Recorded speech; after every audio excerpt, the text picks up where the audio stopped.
రెడ్డి గారు నరేందర్ రెడ్డి గారు కొడంగల్ మాజీ శాసనసభ్యులు మాట్లాడాలని ఈరోజు షాబాద్ మండల కేంద్రంలో ఈ ప్రభుత్వం చేస్తున్న ప్రజా వ్యతిరేక కార్యక్రమాలకు రైతు వ్యతిరేక కార్యక్రమాలకు నిరసనగా రైతుల పట్ల ప్రజల పట్ల ఈ ప్రభుత్వం మెడలు వంచి ఇచ్చిన 6 గ్యారెంటీలతో పాటు రైతులకు ఇచ్చిన హామీలన్నీ కూడా నెరవేర్చాలని చెప్పి అందులో భాగంగానే ప్రభుత్వం మెడలు వంచడానికనే ఈ రోజు షాబాద్ మండల కేంద్రంలో పెద్ద ఎత్తున రైతు నిరసన దీక్ష చేపట్టడం జరిగింది. మీరందరూ చూసినారు గ్రామాలలో పెద్ద ఎత్తున ఈ రోజు ఇంత పెద్ద ఎత్తున కార్యక్రమానికి వచ్చిన గౌరవనీయులు పెద్దలు మాజీ ఐటీ పరిశ్రమల శాఖ మంత్రులు మన party working president KT Ramarao అన్న గారికి, గౌరవ మాజీ మంత్రివర్యులు స్థానిక నగరసభ శాసనసభ్యురాలు గౌరవనీయులు సబితా ఇంద్రారెడ్డి గారికి, మరొక పెద్దలు గౌరవనీయులు మాజీ మంత్రివర్యులు శ్రీనివాస్ గౌడ్ అన్న గారికి, అదేవిధంగా పెద్దలు ఆర్ఎస్ ప్రవీణ్ కుమార్ గారికి, మాజీ మంత్రివర్యులు హోంమంత్రి శాఖ మంత్రి మహమూద్ అలీ అన్న గారికి, అదే కాకుండా ఈరోజు శాసనసభ్యులు పాడి కౌశిక్ రెడ్డి గారికి, తెలంగాణ టైగర్ పాడి కౌశిక్ రెడ్డి గారు, అదేవిధంగా శాసన మండలి సభ్యులు గౌరవనీయులు నవీన్ రెడ్డి గారికి, మాజీ శాసనసభ్యులు గౌరవనీయులు మహేష్ రెడ్డి గారికి, ఆనంద్ గారికి, అంజన్ యాదవ్ గారికి, ఇంకా సీనియర్ చాలా మంది సీనియర్ వచ్చిన వాళ్ళందరూ కూడా బీఆర్ఎస్ పార్టీ కుటుంబ సభ్యులకు, చేవల నియోజకవర్గంతో పాటు కొడంగల్ నియోజకవర్గంతో అంత పెద్ద ఎత్తున వచ్చిన రైతులకు, అక్క చెల్లెలకు, అన్నదమ్ములకు, పత్రికా సోదరులకు, మీడియా మిత్రులకు అందరూ కూడా పేరు పేరున ఉదయపూర్వక నమస్కారాలు ధన్యవాదాలు తెలియజేసుకుంటున్నాం. ఇప్పుడున్న ముఖ్యమంత్రి రేవంత్ రెడ్డి గారు ఎన్నికల ముందు పిసిసి అధ్యక్షుడిగా ఉండి పెద్ద ఎత్తున గ్రామాల మీటింగ్ బహిరంగ సభలలో ఒక్కొక్క సభలో చేయాలని ఒక అక్కడ అన్ని సభలలో డిక్లరేషన్ అని పెట్టి అనేక హామీలు ఇచ్చినారు. ముఖ్యంగా రైతులకు ఇచ్చినారు. కేసీఆర్ గారు ఎకరకు 5,000 ఇస్తున్నాడు. మన ప్రభుత్వం వస్తున్నది, ఇక డిసెంబర్కి వెళ్ళి మన ప్రభుత్వమే మీరందరికీ ఎకరకు 7,500 2 పంటలకు 15,000 రూపాయలు ఇస్తామని చెప్పింది ముఖ్యమంత్రి. అదే కాకుండా ఈరోజు రుణమాఫీ ప్రతి ఒక్క రైతులందరూ బ్యాంకులలో పోయి రుణాలు తెచ్చుకోండి 2 లక్షల రూపాయలు. మన ప్రభుత్వం వస్తున్నది.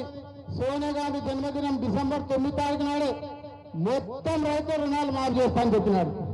ఒక్కటన్నా హామీ అమలు చేసిండా ముఖ్యమంత్రి? రుణమాఫీ జరగలే. ఎగ్జాంపుల్ సొంత నియోజకవర్గం కొడంగల్ తీసుకుంటే ఒక కోజీ మండలం ఉమ్మడి మండలానికి సంబంధించిన లెక్కలు గతంలో రామన్నకి ఇస్తే కేటీఆర్ ఒక భవన్లో చెప్పినాడు. ఆ ఒక్క కోజీ మండలంలో 20,235 మంది రైతులు రుణమాఫీ తీసుకున్నారు.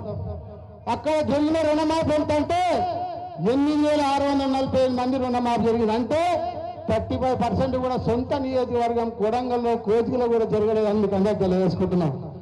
ఎక్కడ రుణమాఫీ కాలేదు. ఇక రైతు భరోసా మాకు అందరూ తెలుసు, మీ అందరు రైతులందరూ తెలుసు. గతంలో ఏం చెప్పినాడు? దేవుని మీద ప్రమాణం చేసి దేవుని మీద ఒట్లు పెట్టి రైతు బంధు ఇస్తా, రుణమాఫీ చేస్తానంతా చెప్పినాడు. కానీ ఎన్నికలు అయినాక, పార్లమెంట్ ఎన్నికలు అయినాక ఎక్కడ కూడా రైతు బంధు ఇవ్వలే, రైతు భరోసా ఇవ్వలే. ఇప్పుడు ఏం చెప్తున్నాడు? 26 తారీఖు నుంచి రైతు భరోసా ఇస్తా అంటున్నాడు. గతంలో రైతు భరోసా మీద ఏం చెప్పినాడు? వినాయక చవితి పండుగకి ఇస్తాడు, దసరా పండుగకి ఇస్తాడు, దీపావళి పండుగకి ఇస్తాడు, సంక్రాంతి పండుగకి ఇస్తాడు. అన్ని పండుగలు అయిపోయినాయి. ఇప్పుడు 26 తారీఖు డిసెంబర్ 26 తారీఖు జనవరి 26 నాడు ఇస్తా అని చెప్తున్నాడు. ఎవరు రైతులు కూడా, ప్రజలు కానీ రైతులు కానీ రేవంత్ రెడ్డి నమ్మే పరిస్థితిలో లేరు. ఎందుకంటే రుణమాఫీ చేయలే, రైతు బంధు రాదు.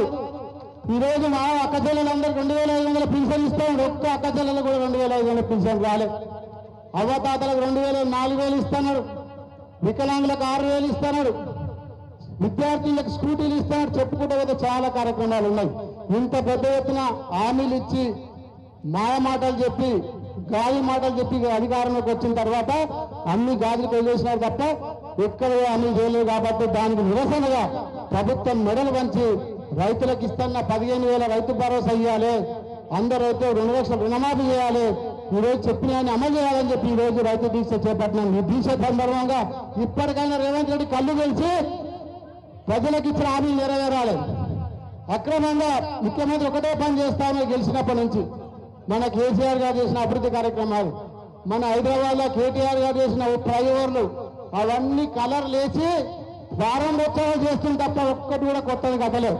కేసీఆర్ గారు చేసినవే ప్రారంభించుకుంటే మొత్తం నేనే చేసిన అని చెప్తా ఉన్నా. ఉద్యోగాలు కూడా 44,000 ఉద్యోగాలు కేసీఆర్ గారు ముఖ్యమంత్రి గతంలో ఉన్నప్పుడే నోటిఫికేషన్ ఇచ్చినాడు. ఉద్యోగాలు చేస్తే వాళ్ళందరికీ సర్టిఫికెట్ మంచి ఫోటోలు దిగుతున్న వీళ్ళు ఉద్యోగాలు ఒక డిఎస్సి ఉద్యోగం తప్ప ఏది కూడా ఈ ప్రభుత్వం ఇవ్వలేదు. అదే ఈరోజు అక్రమ కేసులు పెట్టి మీరందరూ చూస్తున్నారు. ప్రజలను రైతుల దృష్టి మరల్చడానికే ఈరోజు లగచరం మీద మీరు మొన్న చూసినారు. రైతుల మీద అక్రమ కేసులు పెట్టి జైలు పంపించినాడు. నన్ను అక్రమ కేసులు పెట్టి 36 రోజులు జైల్లో పెట్టినాడు. పైసాచిక ఆనందం వచ్చింది తప్ప ఎక్కడ ఏం చేసిన పరిస్థితి లేదు. సొంత రైతు కొడంగల్ నియోజకవర్గంలో ఆయనకు ఓటేసి గెలిపించిన, ఆయన ఓటేస్తే ముఖ్యమంత్రి అయిన ఆ రైతులను తీసుకుపోయి బేడీ లేచి జైల్లో పెట్టిన ఘనత ఈ రేవంత్ రెడ్డికి దక్కిందని చెప్పి మీ అందరూ తెలియజేసుకుంటున్నాను. ఒకటొకటి టీవీ సీరియల్ లేక ఒక్కొక్కటి ప్రజలను చూపించి మభ్య పెడుతున్నాడు. లగచర ఘటన అయిపోయినాక అల్లు అర్జున్ తీసుకొచ్చింది. అల్లు అర్జున్ అయిపోయినాక మళ్ళీ కేటీఆర్ గారి మీద కేసు పెట్టి మొన్న అక్రమ కేసు పెట్టి ఈరోజు మభ్య పెట్టి ప్రజల దృష్టి మరల్చినట్టు చేస్తానని తప్ప ఒక్కటి కూడా హామీ అమలు చేయడం లేదు. ఇప్పటికైనా కళ్ళు వేసి రేవంత్ రెడ్డి గారు ప్రజలకు ఇచ్చిన హామీలు కానీ రైతులకు ఇచ్చిన హామీలు అమలు చేయాలని చెప్పి తెలియజేసుకుంటున్నాను. అదేవిధంగా షాబాద్ మండలాన్ని మనం అందరం చూసినాం. గతంలో ఏ విధంగా అభివృద్ధి చేసినాం.